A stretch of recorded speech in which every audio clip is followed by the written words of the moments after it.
I never thought my own mother would be the one to destroy my future. But here I am, 10 years later, finally understanding that the people who are supposed to love you unconditionally can sometimes be the ones who hurt you the most. My name is Emma. I'm 28 years old now, but this story starts when I was 18, about to start college. I grew up in a middle-class family in suburban Ohio. My dad, Richard, worked as an accountant. My mom, Patricia, was a stay-at-home mom who spent most of her time organizing charity events and keeping up appearances in our neighborhood. And then there was my older sister, Madison. Madison was always the golden child. The pretty one. The popular one. The one who could do no wrong in my parents' eyes. I was the opposite. Quiet. Studious. Awkward. I spent my high school years buried in books, working part-time jobs, and saving every penny for college. I had dreams of becoming a doctor. I'd been accepted to a good pre-med program at Ohio State University. My grandfather on my dad's side had set up a college fund for me when I was born. He'd passed away when I was 12, but he'd left specific instructions that the money was for my education and my education only. It wasn't a fortune, but it was enough. About $45,000. Enough to cover most of my tuition and living expenses for 4 years if I was careful. My parents had always told me the money was there, waiting for me. My dad managed it. He'd show me the statements sometimes, pointing out how it was growing with interest. He'd say things like, "This is your future, Emma. Your grandfather wanted you to have opportunities." I believed him. I trusted him. I trusted both of them. Madison was 3 years older than me. She'd gone to community college for 2 years, then dropped out to work as a receptionist at a dental office. She was beautiful, no question about that. Tall, blonde, perfect smile. She'd been dating this guy, Brandon, since high school. Brandon was okay, I guess. He worked in sales, drove a nice car, wore expensive clothes. My mom loved him. She'd go on and on about what a catch he was, how lucky Madison was, how they were going to have the perfect life together. When I was 17, during my senior year of high school, Brandon proposed to Madison. My mom lost her mind with excitement. She started planning the wedding immediately. And I mean immediately. She had binders full of ideas within a week. Venue options. Color schemes. Flower arrangements. Guest lists. It was all she could talk about. My dad seemed less enthusiastic but went along with it. He usually did whatever my mom wanted to keep the peace. The wedding was scheduled for August, right before I was supposed to start college in September. My mom wanted it to be perfect. She kept saying, "This is a once-in-a-lifetime event. We need to do it right. Everything has to be perfect for Madison." As the months went on, the wedding plans got more and more elaborate. And more expensive. My mom would come home from meetings with wedding planners and caterers with these astronomical numbers. $20,000 for the venue. $8,000 for the photographer. $6,000 for flowers. The costs kept climbing. My dad started looking stressed. I'd hear them arguing late at night, their voices carrying through the walls of our house. One night, about 3 months before the wedding, I was in my room studying for finals when I heard them arguing louder than usual. My mom was saying, "We can't cheap out on this, Richard. This is our daughter's wedding. What will people think?" My dad said, "We don't have unlimited money, Patricia. We're already stretching our budget." My mom said, "Then we'll find the money somewhere. We have to. Madison deserves the best." I didn't think much of it at the time. I was busy with school, working my part-time job at a local bookstore, getting ready for graduation and college. I figured they'd work it out like adults. They always did. Madison's wedding dress was a whole drama unto itself. She must have tried on 50 dresses. Nothing was good enough. Too plain. Too fancy. Wrong color. Wrong style. My mom went with her to every appointment, and I got dragged along to a few of them. Madison would stand on the platform in front of the mirrors, and my mom would cry and say, "You look like a princess, sweetie. So beautiful." Then Madison would frown and say, "But I don't love it. We need to keep looking." Finally, about 6 weeks before the wedding, Madison found the dress. We were at this super expensive bridal boutique in Columbus. The dress was gorgeous, I'll admit. Lace and silk, fitted bodice, flowing train. Designer label. Madison put it on and actually smiled. "This is it," she said. "This is the one." My mom started crying happy tears. "It's perfect. You're perfect." Then the consultant said the price. $12,000. I actually gasped out loud. $12,000 for a dress you wear once? It seemed insane to me. But my mom didn't even flinch. She said, "We'll take it." The consultant said, "Wonderful. We'll need a 50% deposit today and the rest before the wedding." My mom pulled out her credit card right there. On the drive home, I was sitting in the back seat of my mom's car and I said, "Isn't $12,000 a lot for a dress?" My mom glanced at me in the rearview mirror and said, "Some things are worth the investment, Emma. This is your sister's special day."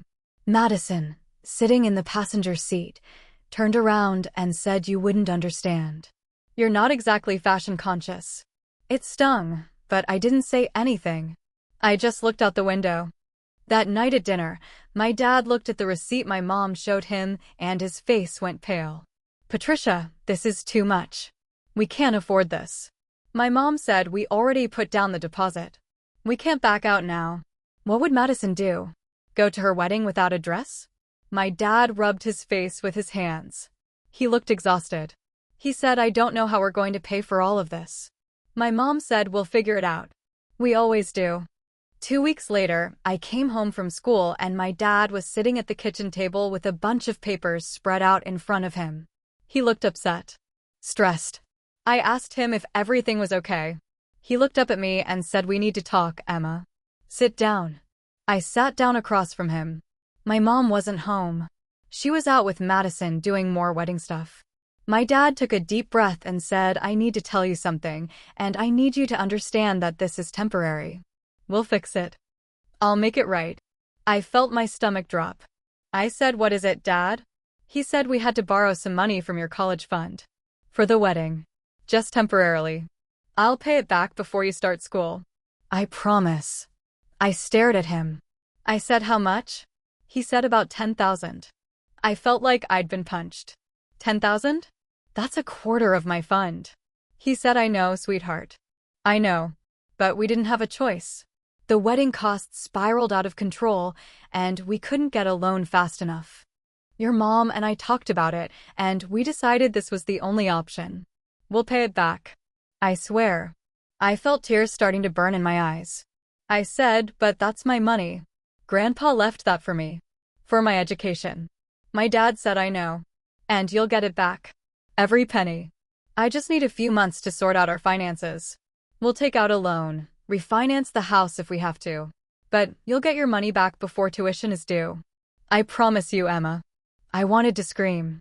I wanted to cry. But I just nodded. I said, "Okay." My dad looked relieved. He said, "Thank you for understanding. You're a good kid. This is just a bump in the road. Everything will be fine." But I didn't feel fine. I felt sick. I went up to my room and closed the door and cried. $10,000. Gone. For a dress. For flowers. For a party. For Madison's perfect day. And nobody had even asked me. They'd just taken it. Over the next few weeks, I kept asking my dad about the money. "When are you going to pay it back? How are you going to get it?" He'd always say the same thing. "Soon, Emma. I'm working on it. Just be patient." But I could see he was stressed. He was working longer hours. He looked tired all the time. And my mom was completely oblivious, still spending money on wedding stuff like it was nothing. The wedding happened in August. It was beautiful, I guess. Everything my mom and Madison wanted. The venue was gorgeous. The flowers were perfect. The food was expensive. Madison looked stunning in her $12,000 dress. Everyone kept saying what a lovely wedding. So elegant. So classy. I sat at a table in the corner and smiled and nodded and felt this growing resentment in my chest. A week after the wedding, I sat down with my parents and said, "I need to know about my college fund. Tuition is due in 3 weeks." My dad and mom exchanged a look. My dad said, "We're still working on getting the money back, Emma. These things take time." I said, "You promised you'd have it back before school started." He said, "I'm trying. I'm doing everything I can." But we hit some unexpected expenses with the wedding. It ended up costing more than we planned. I felt panic rising. I said, how much more did you take? My dad was quiet. My mom jumped in and said, don't be dramatic, Emma. We borrowed a little more. But your father will pay it all back. I said, how much more? Tell me. My dad finally said we had to take another $15,000. The final costs came in higher than expected. I couldn't breathe. $25,000. More than half my college fund. Gone. I said, what am I supposed to do? How am I supposed to pay for school? My mom said you'll take out student loans like everyone else. It's not the end of the world. I said, but I wasn't supposed to need loans. Grandpa left me that money so I wouldn't have to drown in debt. My mom said, well, life doesn't always go according to plan, Emma. You need to be flexible. Your sister needed that wedding. It was important. I looked at my dad. I said, you promised. You looked me in the eye and promised you'd pay it back. He said, I will. I'll find a way. It'll just take longer than I thought. I said, how much longer? He didn't answer. That's when I realized. I wasn't getting the money back. Not in time for school. Maybe not ever. They'd stolen my future to pay for Madison's party. And they expected me to just accept it. I went to my room and called the financial aid office at Ohio State. I explained my situation as calmly as I could. They told me I could apply for emergency loans. Private loans. But with no credit history and no cosigner willing to help since my parents' credit was maxed out, my options were limited. I'd have to take out high-interest loans. Lots of them. I'd be buried in debt before I even started. I spent the next week in a fog. I felt betrayed. Angry. Helpless. I went through the motions of getting ready for college, but my heart wasn't in it anymore. Every time I looked at my mom, I felt rage. Every time I saw Madison's wedding photos that my mom had already started displaying around the house, I wanted to scream. One night, about a week before I was supposed to leave for school, I was helping my mom with dishes after dinner. She was going on about how beautiful the wedding photos were. How everyone had complimented her on what a wonderful event it was. How Madison and Brandon looked so happy. I finally snapped. I said yeah, and all it cost was my future. My mom turned and looked at me. She said, excuse me? I said, you took my college money. $25,000. For a party. My mom's expression hardened. She said, it wasn't just a party, Emma. It was your sister's wedding. A once-in-a-lifetime event. I said, and what about my once-in-a-lifetime education? My mom said, you'll figure it out. You're smart. You'll get scholarships. Loans. You'll be fine. Madison needed that wedding. She deserved to have everything perfect. I stood there, dish towel in hand, staring at my mother, and I realized something. She didn't care. She genuinely didn't see what she'd done wrong. In her mind, Madison's happiness was worth more than my future. Madison's wants were more important than my needs. I was just expected to sacrifice and smile and be grateful I was even part of the family. I said nothing. I just put down the towel and walked away. My mom called after me saying, don't be dramatic, Emma. You're overreacting. But I didn't turn around. I left for college 2 weeks later with $30,000 in student loans at varying interest rates, a sick feeling in my stomach, and a promise to myself. I would never forget what they did. And I would never forgive them unless they made it right. My dad kept saying he'd pay me back. He'd transfer money when he could. But the payments never came. Months went by. Then a year. I'd call and ask and he'd make excuses. We're still recovering from the wedding costs, Emma. Give us time. Be patient. But I knew the truth. They'd spent my money and they had no intention of paying it back. It was gone. And they expected me to just move on. So I did move on. But not in the way they expected. College was hard. Not just academically, though pre-med was no joke, but financially and emotionally. Every month when my loan payments started accruing interest, I thought about that $12,000 wedding dress. Every time I had to choose between buying textbooks or groceries, I thought about the elaborate flower arrangements at Madison's reception. Every time I worked a double shift at the campus library to make ends meet, I thought about my mother saying, you'll figure it out. I did figure it out. But it changed me. I stopped calling home as much. At first, my mom would call me every few days asking why I was being distant. I'd give short answers. I'm busy. I have exams. I have work. She'd sigh dramatically and say, I don't know why you're punishing us, Emma. We did what we had to do. Eventually, she stopped calling as much too. My dad would call occasionally, always with the same script. I'm sorry, sweetheart. I'm working on getting you that money back. Just be patient with us. But the money never came. Not a single dollar. Madison and Brandon seemed happy enough. They'd moved into a nice apartment, went on vacations, posted constant photos on social media of their perfect life. My mom shared every single photo, commenting things like my beautiful daughter and her wonderful husband. So blessed. It made me sick. They were living their best life on money that was supposed to be mine. I threw myself into school. I studied constantly. I worked 3 part-time jobs at various points. I applied for every scholarship I could find. I graduated with honors. Got accepted to medical school. Took out even more loans because I had no other choice. By the time I finished my residency, I was drowning in debt. Over $200,000. The interest alone was crippling. But I became a doctor. A good one. I specialized in emergency medicine.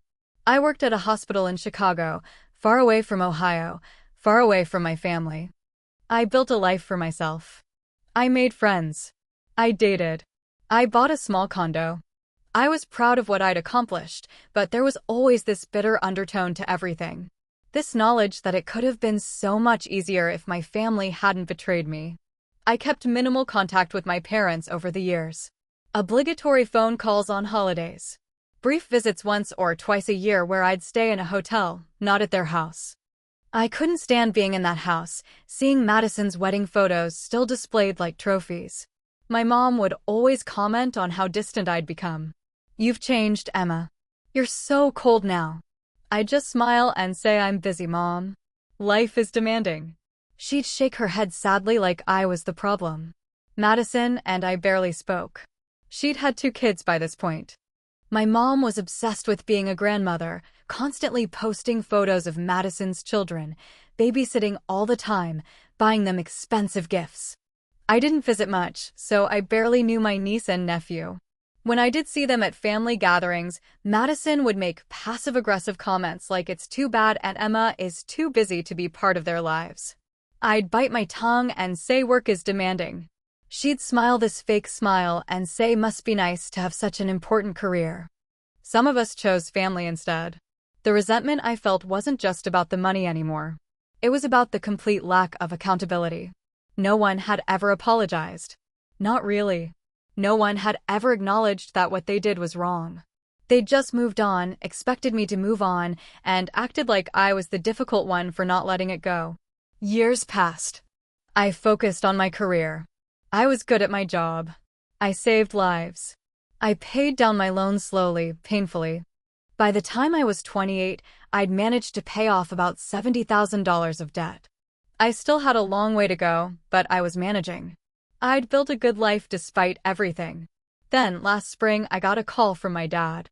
It was a Tuesday afternoon. I was at work, just finishing a shift.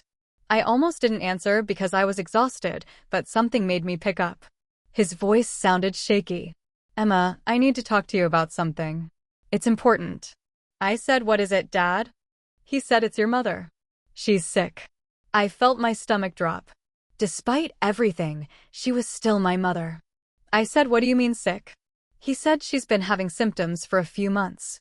Fatigue. Weight loss. Pain. We finally got her to go to a doctor last week. They ran tests. He paused. I said, and? He said, it's cancer, Emma. Ovarian cancer. Stage 3. I stood there in the hospital hallway, in my scrubs, surrounded by the sounds of beeping machines and overhead pages, and I felt this complicated mix of emotions. Concern. Fear. And underneath it all, that old resentment. I said, I'm sorry, Dad. That's terrible.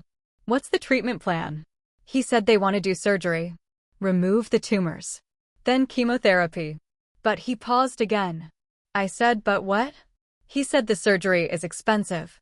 Even with insurance, we're looking at about $30,000 out of pocket. Maybe more. We don't have that kind of money, Emma. There it was. The real reason for the call. I felt my jaw clench. I said, okay, What are you telling me? He said, I know this is asking a lot. I know we haven't been fair to you over the years. But your mother needs this surgery. She could die without it. And I was wondering if you could help. Maybe a loan. We'd pay you back. I swear we would this time. I actually laughed. Not a happy laugh. A bitter, disbelieving laugh. I said, you want me to loan you money? After you stole $25,000 from me 10 years ago and never paid back a cent? After I've spent a decade drowning in debt because of what you did? My dad said, Emma, please. This is different. This is life or death. I said, was my education not life or death? Was my future not important? He said, don't do this. Don't make this about the past. Your mother is dying. I said, you made it about the past when you decided Madison's wedding was more important than my college fund. He was quiet for a moment. Then he said, so you're saying no? You're going to let your mother die? I felt tears of anger burning in my eyes. I said, don't you dare put this on me. You did this. You and Mom. You made choices. You decided Madison was more important. You stole from me and never made it right. And now you want me to bail you out? He said, she's your mother, Emma. I said, and I'm your daughter. That didn't seem to matter when you needed money for a dress. I hung up. I stood there shaking. My colleague, Dr. Sarah Chin, walked by and saw my face. She said, you okay? I shook my head. I said, family stuff. She put a hand on my shoulder. She said, want to talk about it? I said, not right now. Maybe later. She nodded and walked away. I went home that night and I couldn't stop thinking about it. My mom had cancer. That was serious. That was life-threatening. But the audacity of my father asking me for money after what they'd done, after never apologizing, after never making any effort to pay me back, it made me so angry I couldn't see straight. Over the next few days, my dad called several more times. I didn't answer. He left voicemails. Emma, please call me back. We need to talk about this. Your mother is scared. She needs this surgery. Please don't abandon us now. Each message made me angrier. Abandon them? They'd abandoned me when I needed them. Then Madison called. I hadn't spoken to Madison in probably 2 years. I answered out of morbid curiosity. She said, Emma, Dad told me you refused to help Mom. How could you? I said, hello to you too, Madison. She said, this isn't a joke. Mom could die. And you have money. You're a doctor. You could help, but you're choosing not to because of some grudge. I said, some grudge? You mean the $25,000 they stole from me to pay for your wedding? Madison said, oh my God, are you still on about that? That was 10 years ago. Get over it. I felt something snap inside me. I said, get over it? I've paid over $70,000 in student loan interest because of what they did.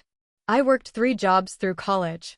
I lived in a crappy apartment and ate ramen for years. I sacrificed everything while you got your fairy tale wedding.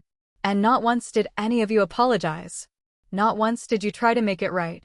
And now you want me to give you more money? Madison said it's not the same thing.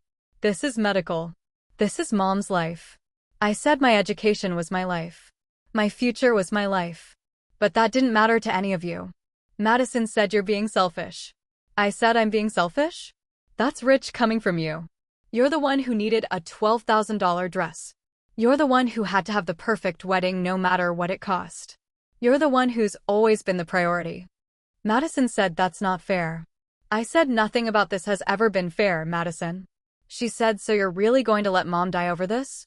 I said Mom made choices. She decided your happiness was worth more than my future. Now she's dealing with the consequences. Madison called me a heartless bitch and hung up. I sat there staring at my phone. My hands were shaking. Part of me felt guilty. My mom was sick. Really sick. But another part of me, the part that had been hurt and ignored and dismissed for years, felt justified. Why should I sacrifice again for people who'd never sacrificed for me? I decided I needed to know more. I called my dad back. He answered on the first ring. Emma, thank God. Listen, I know you're angry, but please, we need to talk about this rationally. I said I want to see the medical bills. I want to see the insurance statements. I want to know exactly how much this costs and what you can and can't cover. He said, why? Don't you trust me? I said, no, Dad. I don't. Not after what you did. Send me the paperwork and I'll consider it. He sent me the documents. I reviewed them carefully. The surgery was estimated at $45,000. Insurance would cover about $15,000. That left $30,000 out of pocket. Then there were the chemo treatments, which would be ongoing. Thousands more. I did the math. They were looking at close to $50,000 in medical expenses over the next year. I sat with that information for a few days. I talked to Sarah about it over coffee. I explained the whole situation. The stolen college fund. The wedding. The years of debt. And now this. Sarah listened and then said, "That's incredibly difficult. What do you want to do?" I said, "I don't know. Part of me wants to help because she's my mom. But part of me is so angry I can barely think straight." Sarah said, "That's understandable. What they did was really wrong. But this is a medical emergency. Maybe there's a way to help without just handing over money?" That's when I got an idea. A terrible, petty, justified idea.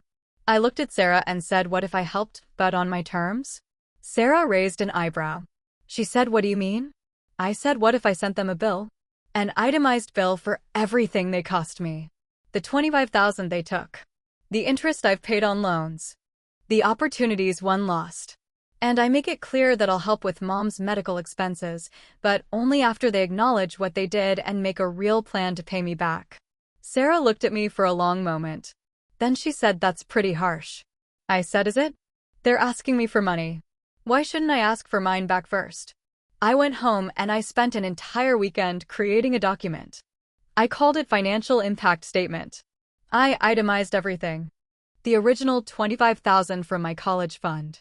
The interest I'd paid on student loans over 10 years, which came to about $65,000. The wages I'd lost from having to work during school instead of focusing on studies, which I estimated conservatively at $20,000. The stress and opportunity costs, which I assigned a value of $15,000. Total, $125,000. That's what they cost me. That's what they owed me. I wrote a cover letter. It was professional but cold. "Dear Mom and Dad, I've received your request for financial assistance with Mom's medical expenses. I understand this is a difficult time and I want to help. However, before I can contribute financially to your current crisis, I need to address the financial crisis you created for me 10 years ago. Attached is an itemized statement of the money you took from my college fund and the subsequent financial impact on my life. This amounts to $125,000. I propose the following. I will cover Mom's medical expenses up to $30,000, but only after you sign a formal repayment agreement acknowledging this debt and committing to a payment plan. If you cannot commit to this, I'm afraid I cannot help. I wish you the best in finding alternative solutions. Sincerely, Emma." I printed it out. I put it in an envelope. I mailed it to their house. Then I waited. 3 days later, my phone exploded. My dad called first. He was screaming. "What the hell is this, Emma? A bill? Are you serious? You're sending us a bill when your mother is dying?" I said, "I'm sending you an accounting of what you cost me. You asked me for money. I'm simply requesting what I'm owed first." He said, "This is insane. We can't pay you this. We don't have this kind of money." I said, "Then I guess you understand how I felt 10 years ago when you took my money." He said, "That's different." I said, "It's not different at all." He sputtered for a moment and then said, "You're unbelievable. You're actually going to hold your mother's life hostage over money?" I said, "You held my future hostage over a wedding dress. I'm just following your example." He hung up on me. Then my mom called. She was crying. She said, "How can you do this to me? I'm sick. I need help. And you're sending me bills? What kind of daughter are you?" I said, "The kind of daughter who learned from her mother that some things are more valuable than other things. You taught me that Madison's wedding was more valuable than my education. Now I'm teaching you that my financial stability is more valuable than your medical emergency." She said, "That's cruel." I said, "It's fair." She said, "You've changed. You're not the sweet girl you used to be." I said, "You're right. I changed. You changed me when you decided I didn't matter as much as Madison." Madison called too. She screamed at me for 20 minutes. Called me every name in the book. Said I was heartless, vindictive, petty, cruel. She said I was letting my own mother die over money. I let her vent. When she finally stopped to breathe, I said, "Are you done?" She said, "You're a monster."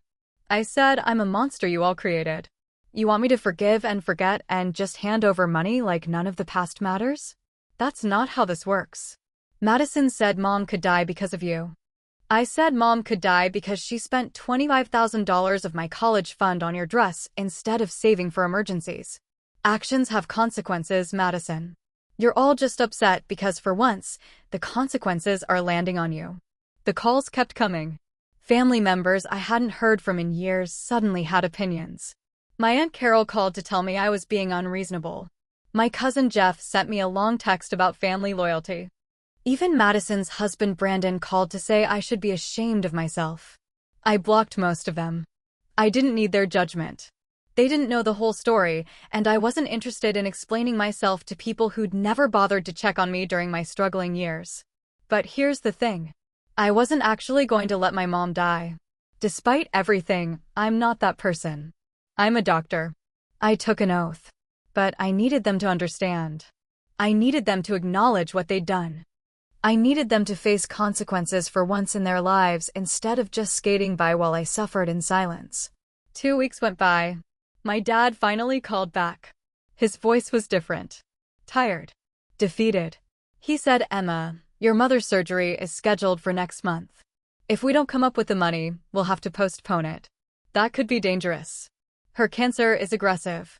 I said, "Okay." He said, "Okay? That's all you have to say?" I said, "I meant what I said in my letter, Dad. I'll help. But only if you acknowledge what you did and commit to making it right." He was quiet for a long moment. Then he said, "We can't pay you back $125,000. We don't have it. We'll never have it." I said, "Then we have a problem." He said, "What do you want from us, Emma? What will it take?" I said, "I want an apology. A real one. I want you to acknowledge that what you did was wrong. That you stole from me. That you prioritized Madison over me. That you hurt me and never tried to make it right. And I want a commitment that you'll pay me back whatever you can, even if it's small amounts. I want you to try." He said, "And if we do this, you'll pay for your mother's surgery?" I said, "Yes." He sighed. He said, "Let me talk to your mother." A week later, I received a letter in the mail. Not an email. An actual handwritten letter. It was from my mother. The handwriting was shakier than I remembered, probably from the illness and stress. I sat on my couch holding it for a long time before I opened it. "Dear Emma, I'm writing this because your father said you wanted an apology. I want you to know that I'm very hurt by how you've handled this situation. I'm fighting for my life and you've made this about money and old grudges. But your father insists that I write this if we want your help, so here it is. I'm sorry that you feel we wronged you with the college fund. I'm sorry that you've held on to this anger for so long. I'm sorry that you can't see that we did what we thought was best for our family at the time. Madison's wedding was important. It was a milestone. We wanted to give her a beautiful start to her marriage. We never intended to hurt you. We thought you'd understand. You were always the strong one, the independent one. We knew you'd figure things out. And you did. You became a doctor. You're successful. So, in the end, it all worked out, didn't it? I hope you can find it in your heart to help us now when we truly need it. Please don't let me die over this. Love, Mom." I read it 3 times. Each time I got angrier. This wasn't an apology. This was a guilt trip wrapped in half-hearted sorry statements. "I'm sorry you feel we wronged you." Not "I'm sorry we wronged you." "I'm sorry you can't see we did what was best." Not "I'm sorry we made a terrible decision." She was still making excuses. Still justifying. Still acting like I was the problem for being upset. And that line. "You were always the strong one, the independent one. We knew you'd figure things out." That's what she really thought. That I didn't need their help or support because I was capable of handling things on my own. That Madison, the pretty princess, needed everything handed to her while I could just struggle through life, and it was fine because I was strong. It was the most backhanded non-apology I'd ever received. I called my dad immediately. He answered cautiously. "Emma, did you get the letter?" I said I got it. He said, "And? Will you help now?" I said, "That's not an apology, Dad. That's her making excuses and blaming me for being upset." He sighed heavily. He said, "She's trying, Emma. This is hard for her." I said, "Hard for her?" She stole from me and she's acting like I'm unreasonable for caring. He said, "What do you want from us?" She said she's sorry. I said no. She said she's sorry I feel wronged. That's different. She still doesn't think she did anything wrong. My dad was quiet for a moment. Then he said, "I'll be honest with you, Emma. I don't think your mother is capable of giving you the apology you want. She doesn't see it the way you see it. She never will. But she's sick and she's scared and she needs this surgery. So I'm asking you, as your father, please help us. Not for her. Not for Madison. But because it's the right thing to do." I said, "The right thing to do? Where was doing the right thing when you took my money? Where was doing the right thing for the past 10 years when you never tried to pay me back?" He said, "You're right. You're absolutely right. We failed you. I failed you. I should have stood up to your mother. I should have found another way to pay for that wedding. I should have paid you back like I promised. I didn't do any of those things and I'm sorry. I'm genuinely sorry, Emma. I know that doesn't fix anything. I know sorry doesn't give you back the years of struggle. But I'm saying it anyway because you deserve to hear it. We were wrong. I was wrong. And if you help us now, I swear I'll spend whatever time I have left making it up to you." I felt tears sliding down my cheeks. That was the apology I'd needed. Not from my mom, but from my dad. He'd actually acknowledged what he did. He'd actually taken responsibility. I said, "Thank you for saying that." He said, "Does that mean you'll help?" I said, "I need to think about it. Give me a few days." I called Sarah that night, told her about the letter and the conversation with my dad. She said, "So what are you going to do?" I said, "I don't know. Part of me wants to help because my dad apologized. But my mom clearly hasn't learned anything. And Madison certainly hasn't." Sarah said, "You can't control whether they learn or change. You can only control what you do. What do you want to do? What can you live with?" I thought about that for a long time. What could I live with? Could I live with my mother dying knowing I could have helped but didn't? Even if she didn't deserve my help, could I live with that? The answer was no. I couldn't. As much as I wanted to punish her, as much as I wanted her to suffer the way I'd suffered, I couldn't actually let her die. Because then I'd be no better than her. I'd be choosing money over a person's life, just like she'd chosen Madison's wedding over my future. But I also couldn't just hand over money and let everything go back to normal. There had to be consequences. There had to be accountability. So I came up with a plan. I called my dad back. I said, "I'll pay for Mom's surgery. All of it. Whatever insurance doesn't cover, I'll cover." He said, "Oh, thank God, Emma. Thank you. Thank you so much." I said, "I'm not finished. Here are my conditions. 1. You and Mom will sign a formal acknowledgement of the debt you owe me. The full $125,000. I don't expect you to pay it all back, but it needs to be acknowledged in writing. 2. You will make monthly payments of whatever you can afford, even if it's $50 a month. Something. 3.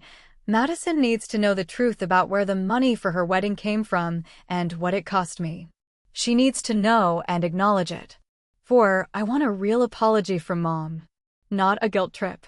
A real acknowledgement of wrongdoing. If she can't do that, fine, but she needs to at least try. And 5. This is the last time. I will not bail you out again. Whatever happens after this, you're on your own." My dad was quiet for a long moment. Then he said, "Those are reasonable terms. I'll talk to your mother." I said, "You have 48 hours to agree or I withdraw the offer." He said, "We'll agree." I know we will. Thank you, Emma. Despite everything, thank you. I said, "Don't thank me yet. Just get me that signed acknowledgement and we'll move forward." 2 days later, I received an overnight package. Inside was a notarized document signed by both my parents acknowledging a debt of $125,000 and committing to monthly payments of $100 starting 6 months after my mother's surgery ended. It wasn't much. At that rate, it would take them over 100 years to pay me back. But it was something. It was acknowledgement. It was an official record that they'd wronged me. There was also another letter from my mom. This one was shorter. "Emma, your father has made it clear that my previous letter was inadequate. I'm not good at this. I'm not good at admitting when I'm wrong. But I was wrong. We should never have taken your college fund. We should have found another way to pay for Madison's wedding. We should have paid you back like we promised. I hurt you and I'm sorry. Not sorry you're upset, but sorry for what I did. I hope this is enough. I hope you can forgive me someday. But even if you can't, thank you for helping me now. Mom. It still wasn't perfect. But it was better. It was actual accountability, even if it was reluctant. I could work with that. I called my dad and told him to schedule the surgery. I'd wire the money to the hospital directly. He thanked me profusely. He said, "You're saving her life, Emma." I said, "I'm doing what I think is right. That doesn't mean everything is fixed between us." He said, "I understand. Baby steps." The next issue was Madison. My dad had promised to tell her the truth about the wedding money. I wanted to be there for that conversation. I wanted to see her face when she learned what her perfect day had cost me. So I drove home to Ohio for the first time in 2 years. I told my parents I was coming and that I wanted a family meeting. All of us. Mom, Dad, Madison, and me. They agreed. I arrived on a Saturday afternoon. My parents' house looked the same. Maybe a little more worn down. The paint was peeling slightly. The lawn needed work. But overall, the same house I'd grown up in. My mom answered the door. She looked terrible. She'd lost a lot of weight. Her skin was grayish. Her hair was thin. Cancer was clearly taking its toll. Despite everything, I felt a pang of sympathy. She said, "Hello, Emma. Thank you for coming." I said, "Let's just get through this." She nodded and let me inside.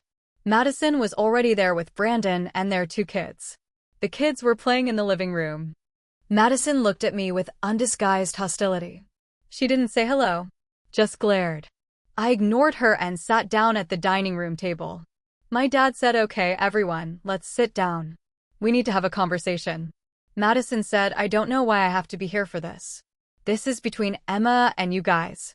My dad said, "No, Madison. This involves you too. Please sit down." Once everyone was seated, my dad took a deep breath. He looked nervous. He said, "As you all know, Emma has agreed to help pay for your mother's surgery. We're very grateful. But as part of that agreement, there are some things that need to be said. Some truths that need to come out." Madison rolled her eyes. She said, "Here we go. More of Emma's drama." I said, "Excuse me?" She said nothing. "Continue, Dad." My dad said, "Madison, do you remember your wedding?" Madison looked confused. She said, "Of course I remember my wedding." "What kind of question is that?" My dad said, "Do you remember how much it cost?" She said, "I don't know." "A lot. You and Mom handled the finances." My dad nodded. He said it cost about $70,000 total. Much more than we'd planned. Much more than we could afford. Madison shrugged. She said, "Okay, so?" My dad said, "So we had to borrow money to pay for it. From Emma's college fund." Madison's expression changed. She looked at me, then at my dad, then at my mom. She said, "What?" My dad said, "We took $25,000 from the college fund that Emma's grandfather left for her. We used it to pay for your wedding. We promised Emma we'd pay it back, but we never did." Madison said, "You never told me that." My dad said, "I'm telling you now. Your wedding was paid for, in large part, by money that was meant for your sister's education." Madison looked at me. I kept my face neutral. She said, "I didn't know." I said, "I know you didn't know. But now you do."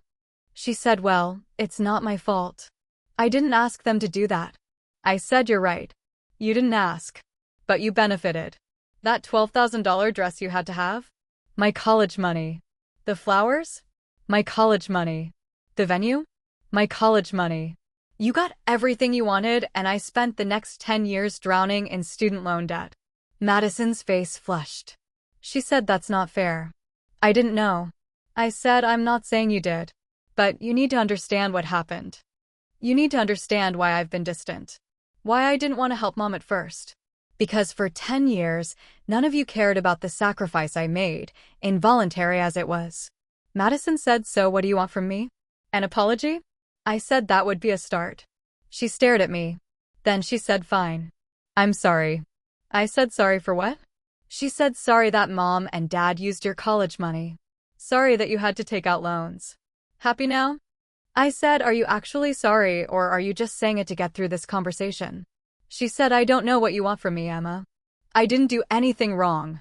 I said you didn't do anything, period.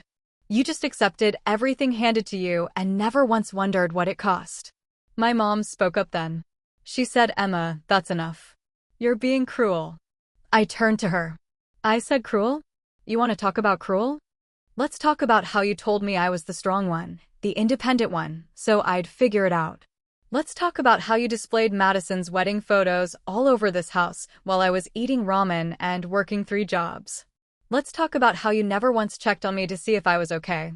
That's cruel, Mom. I'm just telling the truth. The room went silent.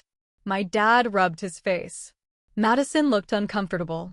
My mom had tears in her eyes. Finally, my mom said, you're right. I should have checked on you. I should have cared more about your struggles. I was so focused on Madison and her life that I ignored yours. I'm sorry for that too. I nodded. I said thank you. That's all I wanted. Some acknowledgement. Some accountability. Madison spoke up again. She said, for what it's worth, I really didn't know. If I had known, I would have. She trailed off. I said, you would have what? Had a cheaper wedding? She said, maybe. I don't know. I was young and stupid and I wanted everything to be perfect. I said, well, you got your perfect wedding.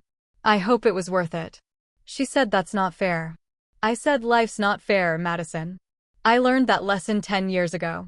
You're learning it now. Brandon, who'd been silent this whole time, finally spoke. He said, Emma, I appreciate you helping with your mom's medical bills. That's really generous given everything. I said, I'm not doing it for praise. I'm doing it because it's the right thing to do. He nodded. He said, still. It means a lot. I said, just make sure you all remember this. Remember that when it mattered, when Mom's life was on the line, I showed up. Despite everything, I showed up. I hope you'd all do the same for me if I ever needed it, but I'm not counting on it.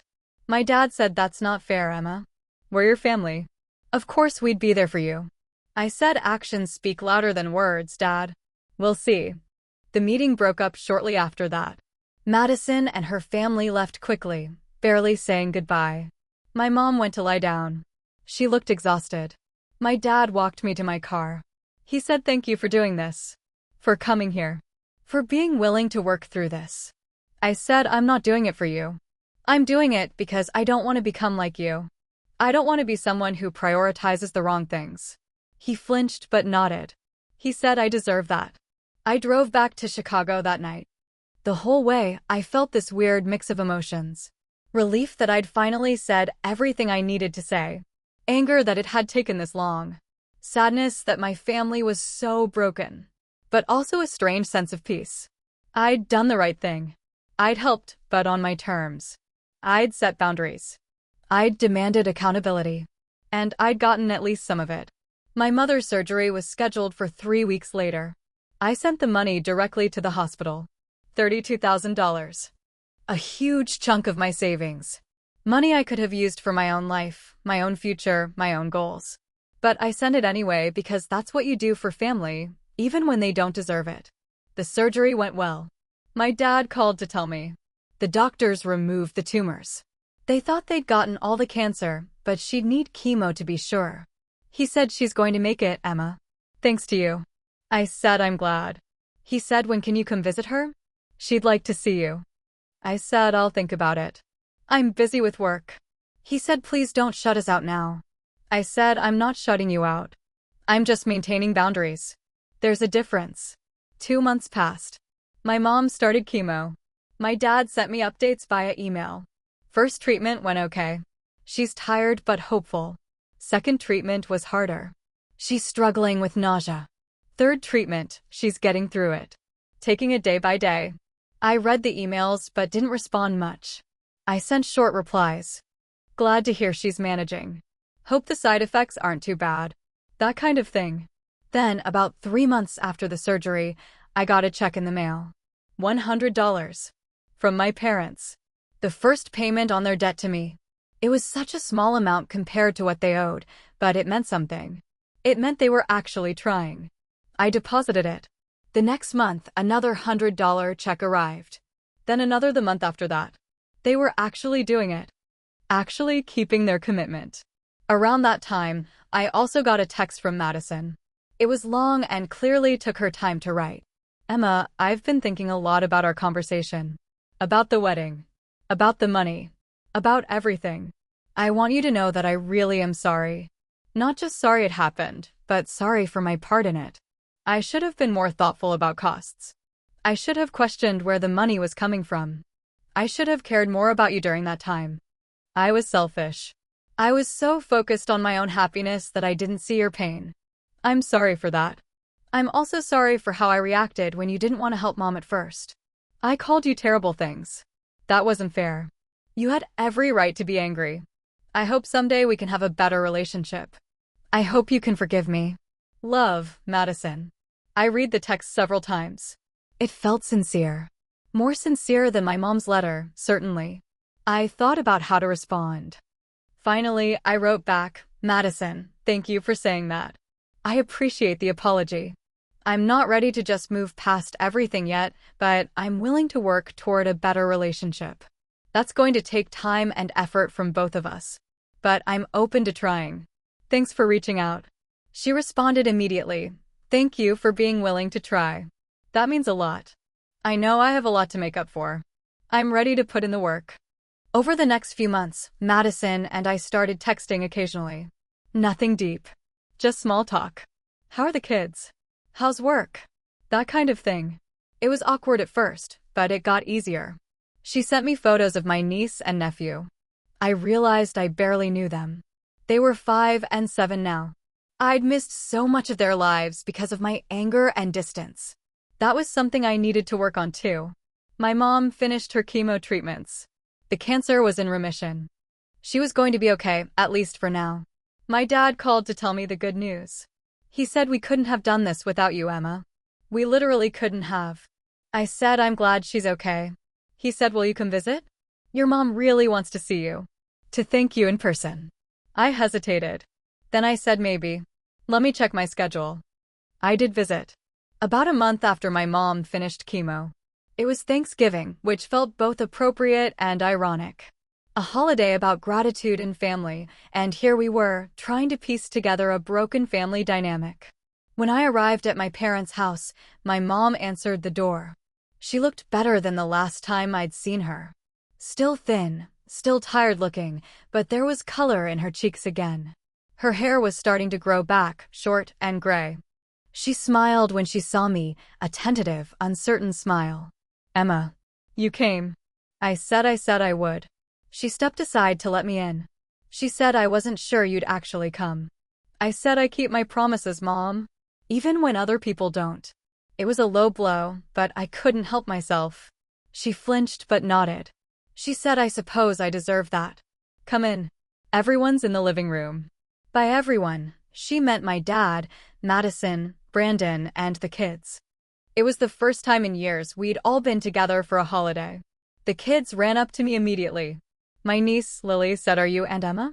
We've seen your pictures. I crouched down to their level. I said I am. It's nice to finally meet you both properly. My nephew, Connor, said Mom says you're a doctor. That you save people. I said I try to. He said that's cool. Can you tell us about blood and stuff? Madison laughed. She said, Connor, let Aunt Emma breathe for a minute. She just got here. Dinner was awkward at first. Everyone was too polite, too careful with their words. My dad asked about my job. I gave generic answers. Madison asked about Chicago. I said it was cold, but I liked it. My mom mostly stayed quiet, picking at her food. She looked exhausted just from the effort of hosting. Finally, after we'd cleared the plates and were sitting around the table with coffee, my mom said, I want to say something. Everyone looked at her. She said, Emma, I know I've already apologized, but I want to do it again. In front of everyone. What we did to you was wrong. Inexcusably wrong. We stole your future to pay for a party. We prioritized appearances over your well-being. We were terrible parents to you, and I'm ashamed of that. She paused, tears in her eyes. She said, you saved my life. After everything we did, you still saved my life. I don't deserve that kindness, but I'm grateful for it. I'm grateful for you. And I'm sorry. I'm so sorry. I looked at her across the table. She looked sincere. Broken. Human. I said thank you for saying that, Mom. It means a lot to hear it.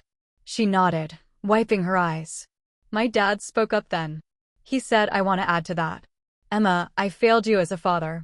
I should have protected you. I should have stood up to your mother when she wanted to use your college fund. I should have found another way. I was weak and I took the easy path and you suffered for it. I'm sorry. I said I appreciate that, Dad. He said I know money doesn't fix everything, but I want you to know we're serious about paying you back. It's going to take a long time, but we're committed. Madison said I want to apologize too. In front of everyone.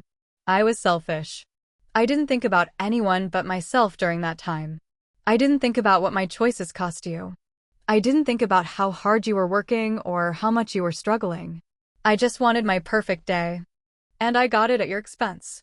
I'm really, truly sorry, Emma. I said thank you, Madison. That means a lot. There was a moment of silence. Then my mom said, so where do we go from here? How do we fix this? I said, honestly, Mom, I don't know if we can fix it completely. Too much time has passed. Too much damage has been done. But maybe we can build something new. Something better. If everyone's actually willing to put in the work. My dad said, we're willing. We want you in our lives, Emma. We want to be a real family again. I said, then we need to establish some ground rules. Everyone looked at me. I said, first, honesty. No more secrets. No more hiding things from each other. Second, respect. My feelings and experiences are valid. You don't get to dismiss them or tell me I'm overreacting. Third, boundaries. I'm not going to be the family ATM. I helped this time because it was life or death, but I can't and won't bail you out of every financial problem. You need to manage your own finances. Fourth, effort. Relationships take work. If you want me in your life, you need to show up for me the way I showed up for you. Does everyone agree to that? They all nodded. My dad said those are fair terms. My mom said we agree. Madison said absolutely. I said okay then. We'll try. But I'm going to need time. I'm going to need space. You can't expect everything to go back to normal overnight. My mom said we understand. Take all the time you need. We'll be here. After dinner, Madison asked if I wanted to take a walk. Just the two of us. I agreed. We bundled up in coats and walked around the neighborhood. It was cold, the November air biting at our faces. For a while, we walked in silence. Then Madison said, I've been thinking a lot about what you said. About how I just accepted everything without questioning it. You were right. I was spoiled. I still am in a lot of ways. I said I wasn't trying to attack you, Madison. I was trying to make you understand. She said, I know. And I do understand now. I see how unfair it all was. She said, you know what's funny? That wedding, the one that cost so much, it wasn't even that great. I mean, it was beautiful. Everything looked perfect. But looking back, I barely remember most of it. It was so stressful trying to make everything perfect that I didn't even enjoy it. And my marriage to Brandon, it's fine, but it's not the fairy tale I thought it would be. We fight about money. We struggle with the kids. It's just normal life, you know? All that money, all that stress, and for what? A few pretty photos? I said, I'm sorry it didn't live up to your expectations. She said, don't be sorry. I'm just saying I wish I'd had more perspective back then. I wish I'd realized that the wedding day doesn't matter as much as the marriage that follows. I wish I'd been smarter about money. I wish I'd cared more about you. I looked at her. I said, you can't change the past, Madison. None of us can. But we can learn from it. She said, I am learning. I'm trying to teach Lily and Connor better values. I don't want them to be as selfish as I was. We walked back to the house. Before we went inside, Madison said, I want to pay you back too. Not the whole amount. I know I can't afford that. But something. Whatever I can. It might only be $20 a month, but I want to contribute. I said, you don't have to do that. She said, I know.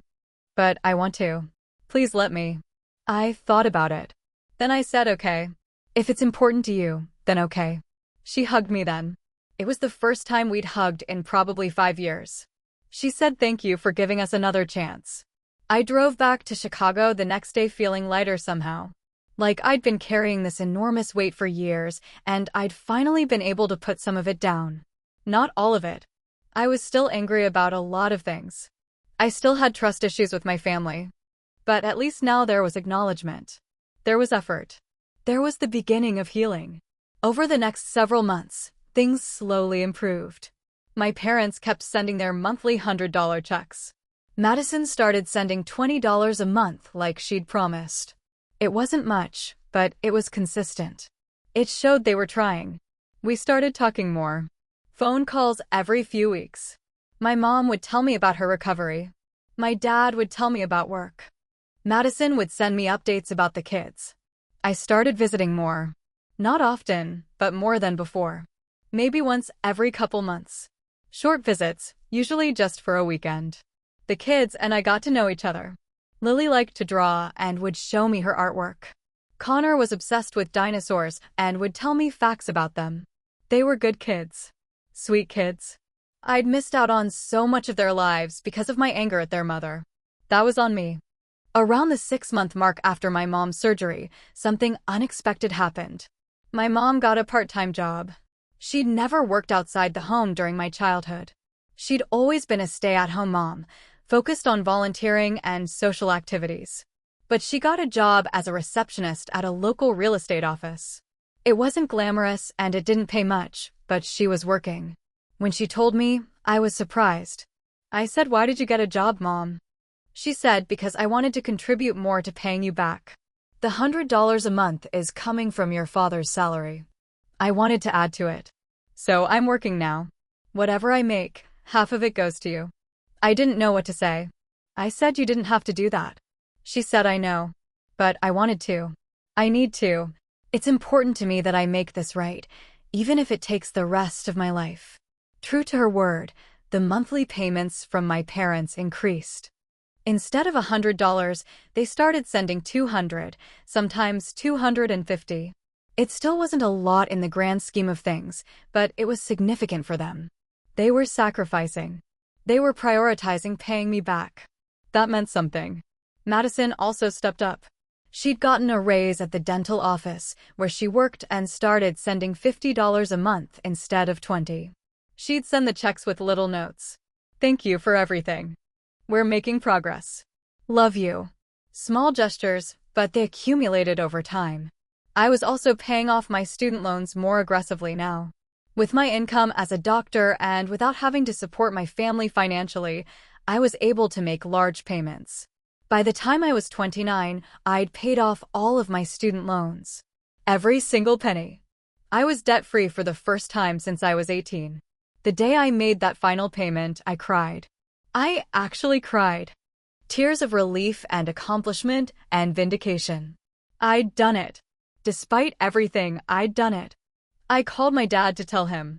He said, "Emma, that's incredible. I'm so proud of you." I said, "Thanks, Dad." He said, "You did what we should have helped you do 10 years ago. I'm sorry you had to do it alone." I said, "I'm not alone anymore. You've all been helping. It's taken time, but we're getting there." He said, "Yes, we are. But here's the thing about families and money and old wounds. They don't just disappear because you want them to." Even with the apologies and the payments and the improved relationships, there were still moments when the old resentment would flare up. Like when Madison posted throwback photos from her wedding on social media for her anniversary. I'd see those photos and I'd remember. I'd remember the stress and the fear and the anger. I'd remember being 18 years old and realizing my family had betrayed me. Those feelings didn't just vanish. Or when my mom would make comments about how I should think about settling down and getting married. "You're almost 30, Emma. Don't you want a family of your own?" And I'd think about how I'd spent my 20s drowning in debt instead of building relationships because I'd been too stressed and too busy working to pay off loans that shouldn't have existed. I'd think about the opportunities I'd missed, the experiences I'd skipped, the life I could have had if they hadn't stolen from me. But I was trying. We were all trying. And that had to count for something. About 8 months after my mom's surgery, I met someone. His name was David. He was an ER nurse at the hospital where I worked. We'd been colleagues for about a year before he finally asked me out. He was kind, funny, patient, and understood the demands of medical work. We started dating and it was good. Really good. For the first time in years, I felt happy in a way that wasn't tinged with bitterness or anger. I didn't tell my family about David right away. I wanted to keep that part of my life separate, protected from the complicated dynamics with them. But eventually, after we'd been dating for about 4 months, I mentioned him to my mom during a phone call. She was thrilled. She said, "Oh, Emma, that's wonderful. When can we meet him?" I said, "Slow down, Mom. It's still new." She said, "But you're happy?" I said, "Yes, I'm happy." She said, "Then that's all that matters." I'm so glad you're finding happiness, sweetheart. You deserve it. A few months later, David came with me to Ohio for Christmas. It was a big step, introducing him to my family. I was nervous about it, worried about what he'd think of them, worried about what they'd think of him, worried about the whole complicated history coming out. But it went surprisingly well. My family was on their best behavior. My mom made a huge dinner. My dad asked David about his work and interests. Madison and Brandon were friendly and welcoming.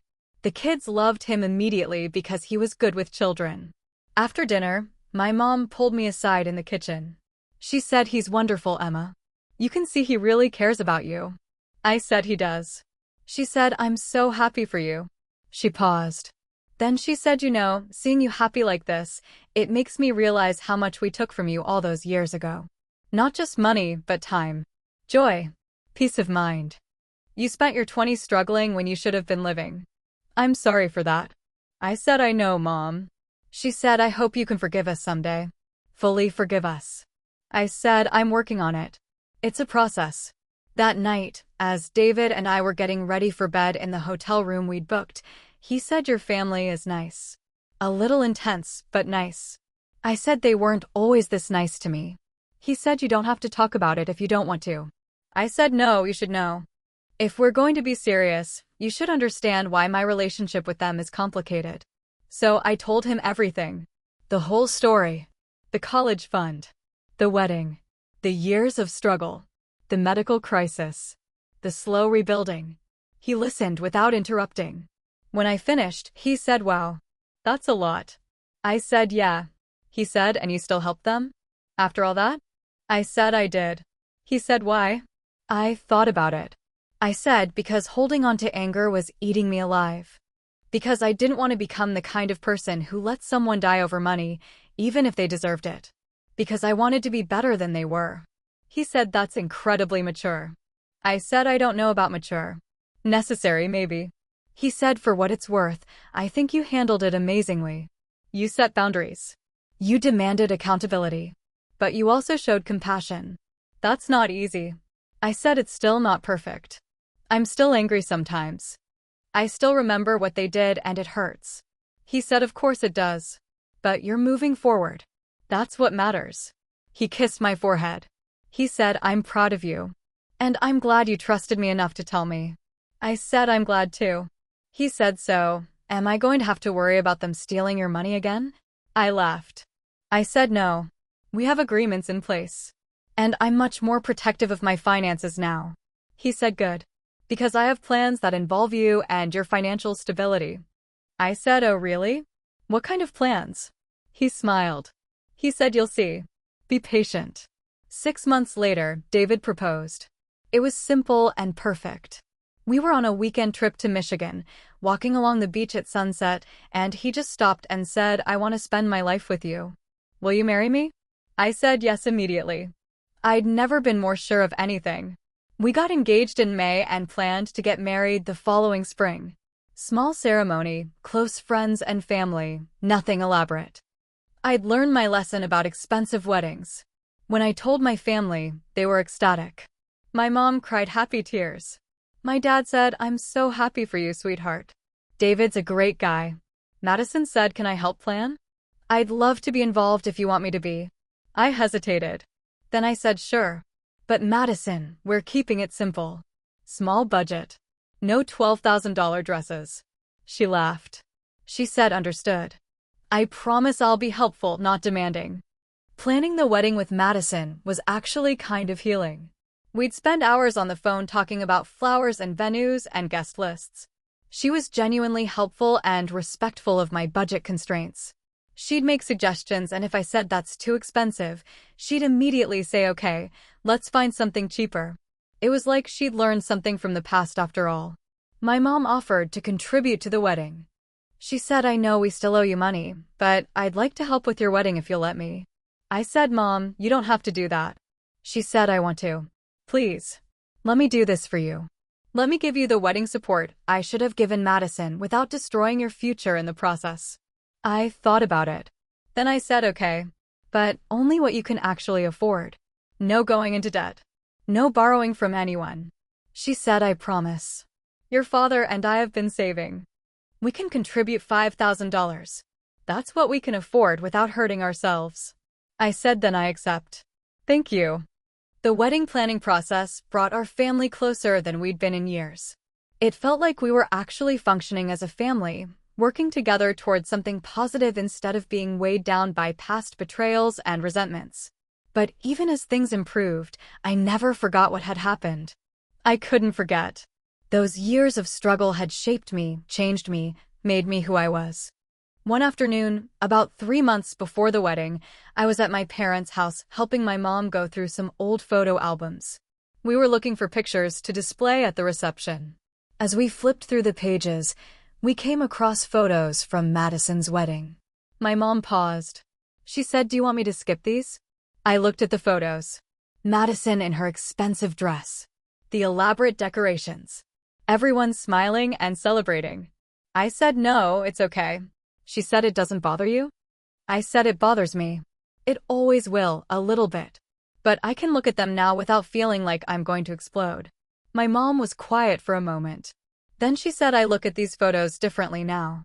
I used to think they represented this perfect day, this perfect daughter, this perfect life we'd created. But now all I see is the cost. Not just the money. The cost to you. The cost to our family. The damage we did. I said, Mom, we've moved past this.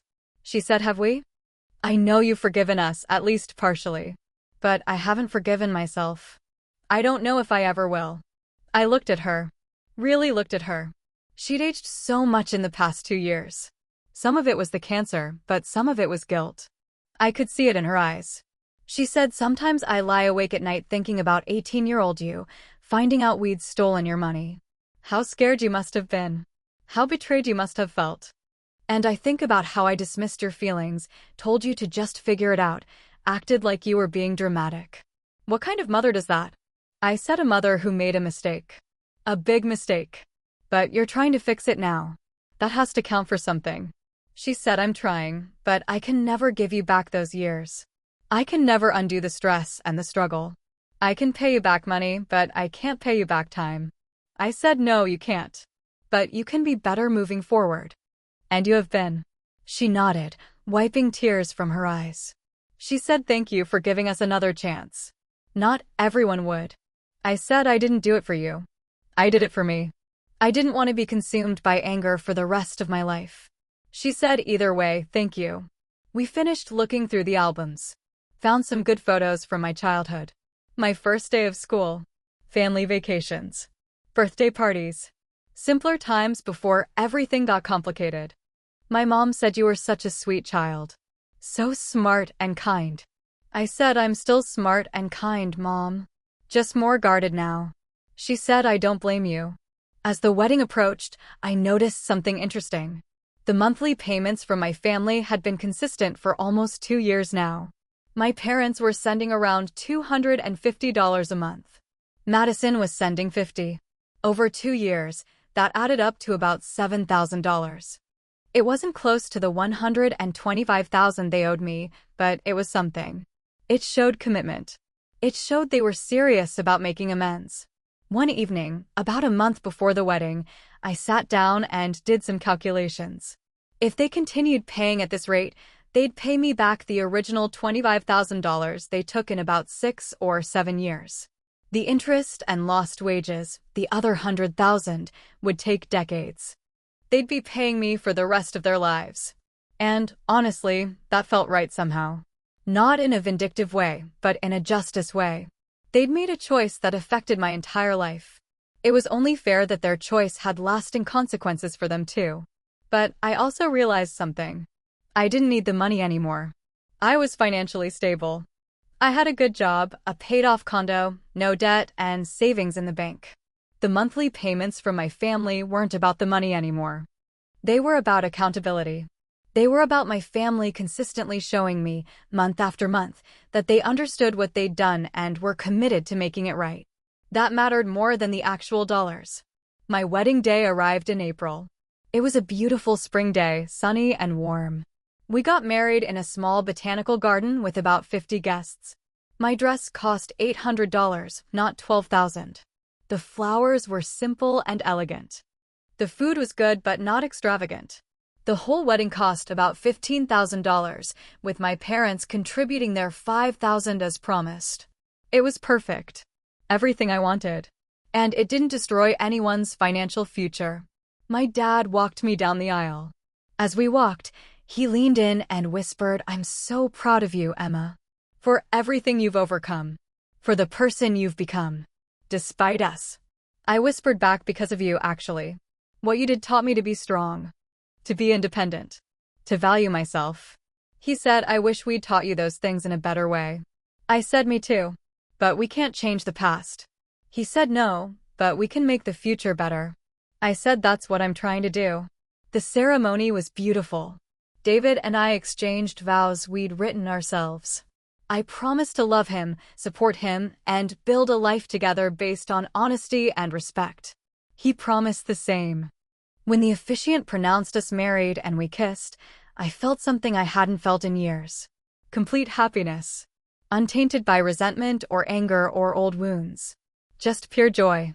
At the reception, my mom gave a toast. She stood up, champagne glass in hand, and said, "I want to say a few words about my daughter Emma. Emma has always been the strong one in our family. The smart one. The capable one. And for a long time, I used that as an excuse to not give her the support she needed. I told myself she'd figure things out, she didn't need help, she was fine on her own. I was wrong. Everyone needs support. Everyone deserves to feel valued and prioritized. Emma deserved better from us, and I'm sorry we didn't give it to her. But I'm so grateful she's given us a chance to do better. Emma, I love you. I'm proud of you. And I hope you and David have the beautiful life together that you both deserve." I was crying by the time she finished. So was half the room. Madison spoke next. She said, "Emma, when we were kids, I always thought I was the special one. The favorite. The one everyone paid attention to. And I was. But I've learned that being the favorite isn't always a good thing. It made me entitled. It made me thoughtless. You, on the other hand, learned to be resilient and independent and strong. You became an amazing person despite having less support, not because of it. I'm sorry I didn't see that sooner. I'm sorry I didn't appreciate you sooner. But I see you now. And I'm so proud to be your sister. I love you." More tears. My dad spoke next and said similar things. How proud he was. How sorry he was for failing me. How much he admired the person I'd become.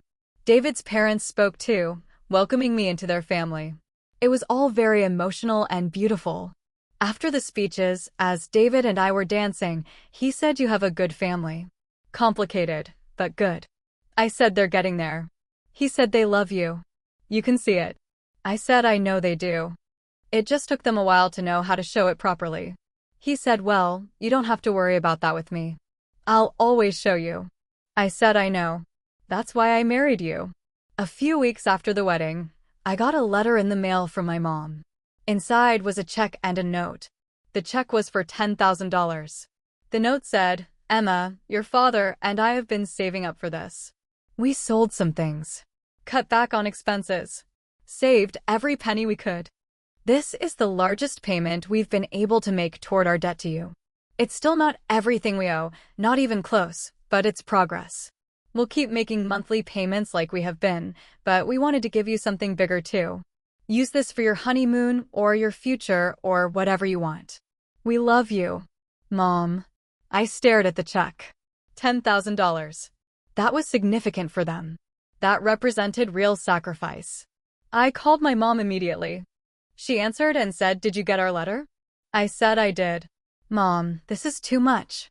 You and Dad need this money. She said we need to pay you back more. You saved my life. You gave us another chance. This is the least we can do. I said I don't know what to say. She said just say you'll accept it. Please, Emma. Let us do this. I said okay. I'll accept it. Thank you. She said no, thank you. For everything. For being patient with us. For not giving up on us completely. For showing us grace when we didn't deserve it. I said you're my family, Mom. I couldn't give up on you forever. She said we don't deserve you. I said probably not, but you're stuck with me anyway. She laughed through tears. She said I love you so much, Emma. I said I love you too, Mom. David and I used that money for our honeymoon. We went to Italy for 2 weeks. It was the most relaxed and happy I'd ever been. We toured Rome, Venice, and Florence. We ate amazing food. We drank wine and laughed and just enjoyed being together. For the first time in my adult life, I wasn't stressed about money. I wasn't worried about debt. I wasn't carrying the weight of resentment and betrayal. I was just free. Over the next year, life continued to improve. My relationship with my family got stronger. Madison and I became actual friends, not just obligatory sisters. We'd text regularly, have phone calls that lasted hours, visit each other with our respective spouses. She'd ask me for advice about parenting. I'd ask her for advice about dealing with my mom. We'd laugh about our childhood and the stupid things we'd done. It felt good to have a sister again. My parents continued making their monthly payments. $250 like clockwork. In total, over the 3 years since my mom's surgery, they'd paid me back about $17,000. Madison had paid back about $2,000. It wasn't the full amount, not even close to the full amount, but it was consistent. It was reliable. It showed they hadn't forgotten. They hadn't decided the debt was old news and stopped trying. One Sunday afternoon, about 1.5 years after my wedding, I got a call from Madison. She sounded excited. She said, Emma, you'll never believe what happened. I said, what? She said I got promoted. I'm the office manager now. Significant raise. And I've decided I want to increase my monthly payments to you. Instead of $50, I'm going to send $200. I said, Madison, you don't have to do that. You have kids and expenses. She said I want to. I've been thinking about what that wedding cost you for years now. Every time I look at photos from that day, I think about you struggling alone.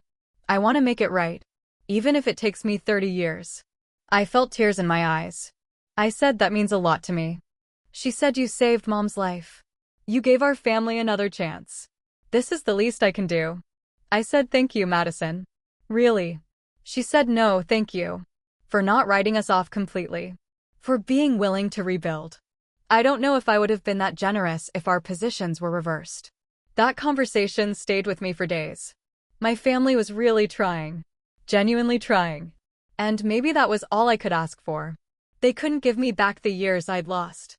They couldn't erase the pain and stress and struggle. But they could acknowledge it. They could apologize. They could try to make amends. And they were doing all of those things. Around this time, David and I started talking about having kids. We both wanted children, and we were in a good place financially and emotionally. But I found myself hesitating. I'd tell David I wasn't ready yet. He'd ask why. I couldn't quite articulate it at first. But eventually, I figured it out. I was scared of repeating my parents' mistakes. I was scared of favoring one child over another, of making decisions that would hurt my kids, of prioritizing the wrong things. David listened and said, Emma, you're nothing like your parents were. You're self-aware.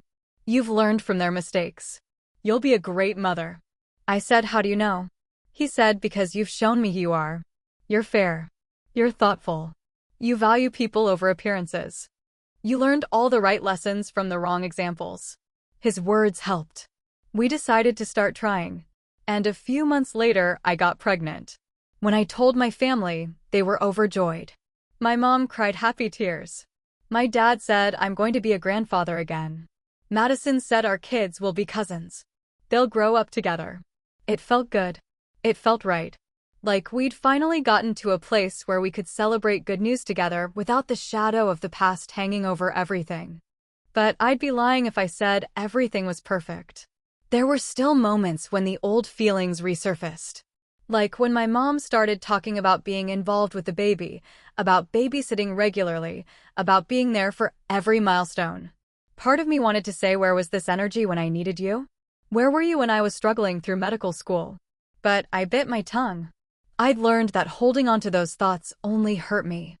So I'd acknowledge the feeling, sit with it for a moment, and then let it go. Or when Madison would post throwback photos on social media from her wedding, I'd see them and feel a little pang. But then I'd look at my life now. My husband. My career. My paid-off loans. My financial stability. My actual relationship with my family. And I'd realize that in a weird, backward way, what they did made me stronger. It taught me resilience. It taught me the value of money and hard work. It taught me to be independent and self-reliant. I wouldn't wish that struggle on anyone, but I also wouldn't be who I am without it. About 6 months into my pregnancy, I had a conversation with my mom that brought a lot of things full circle.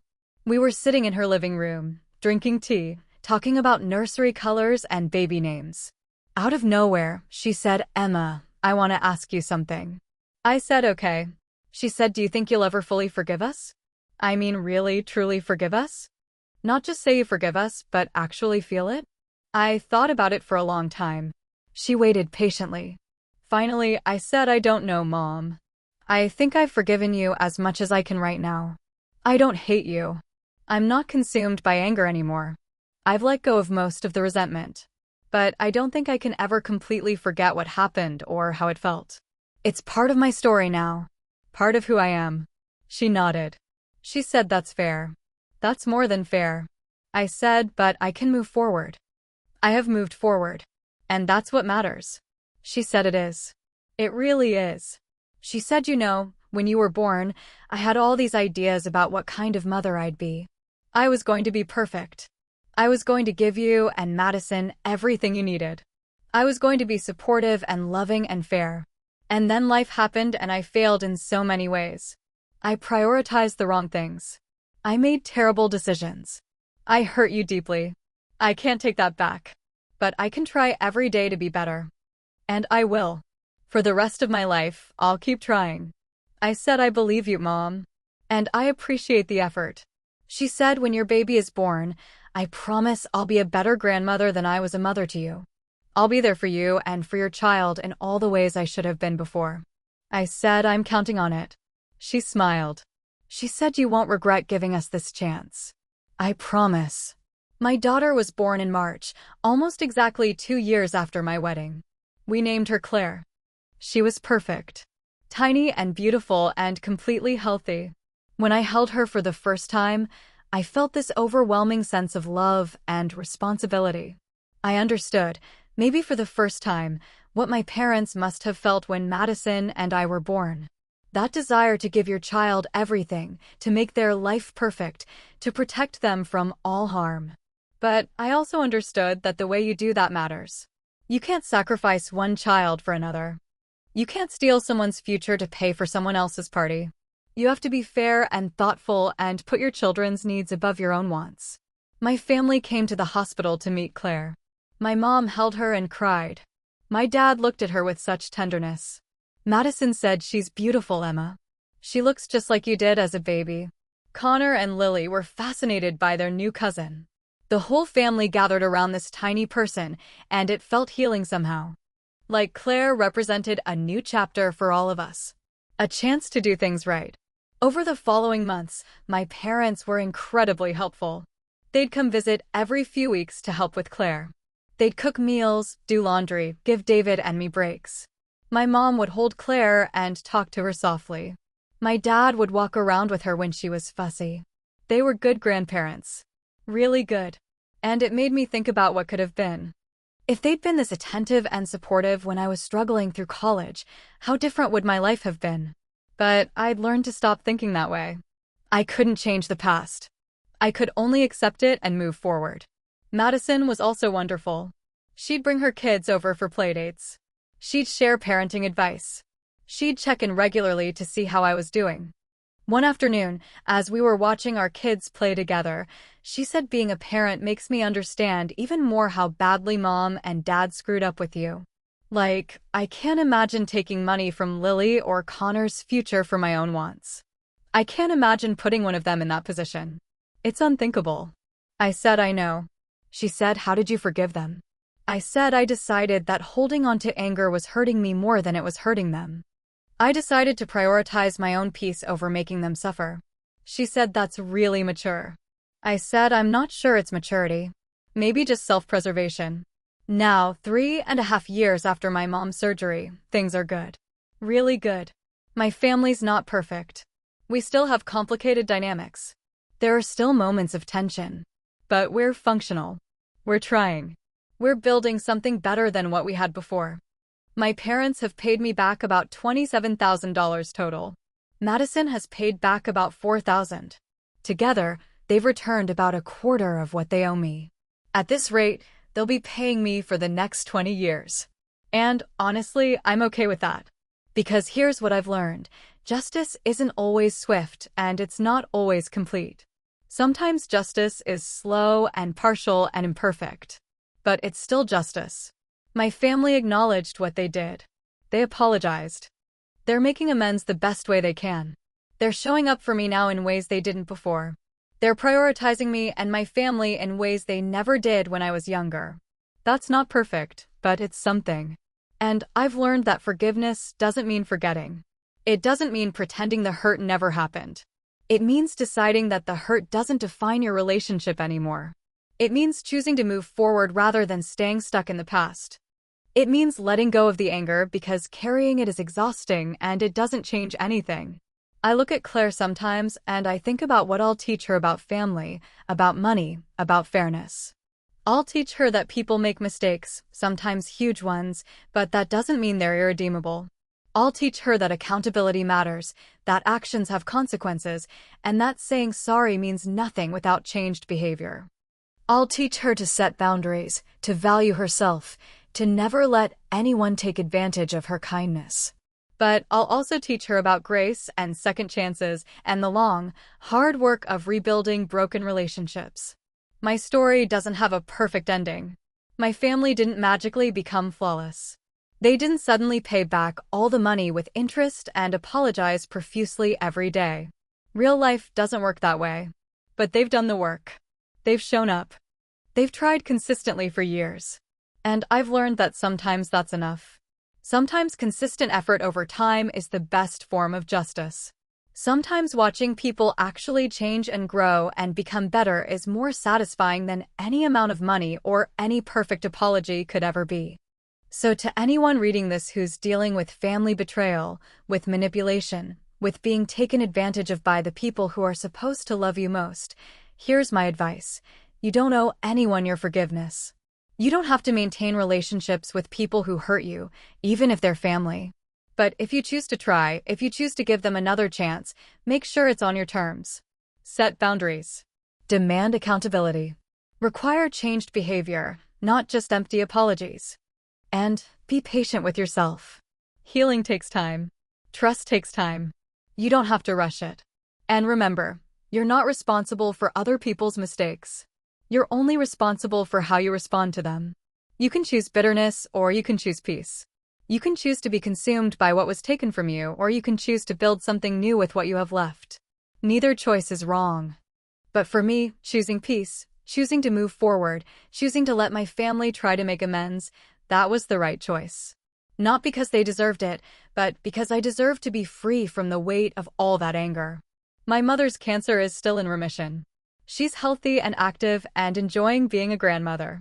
My father retired last year and spends his time woodworking and volunteering. Madison and her family are doing well. Her kids are growing up happy and loved. David and I are talking about having another baby. My career is thriving. My loans are paid off. My family sends me monthly checks like clockwork, a reminder that they haven't forgotten, that they're still trying, that they still care. And me? I'm happy. Actually, genuinely happy. Not in spite of what happened, and not because of it, but simply because I chose to be. I chose to let go of what I couldn't change. I chose to accept imperfect amends from imperfect people. I chose to build a future that wasn't defined by my past. And that choice, that decision to prioritize my own peace and happiness over the satisfaction of holding a grudge, that might be the best revenge of all. Because at the end of the day, I won. Not because they paid me back, though they're trying. Not because they apologized, though they did. But because I refused to let what they did destroy me. I refused to become bitter and angry and small. I took the worst thing that ever happened to me and I used it to become stronger, smarter, more resilient. I built a beautiful life despite them. And now, finally, I'm building a beautiful life with them too. That's justice. Imperfect, slow, hard-won justice. But justice nonetheless.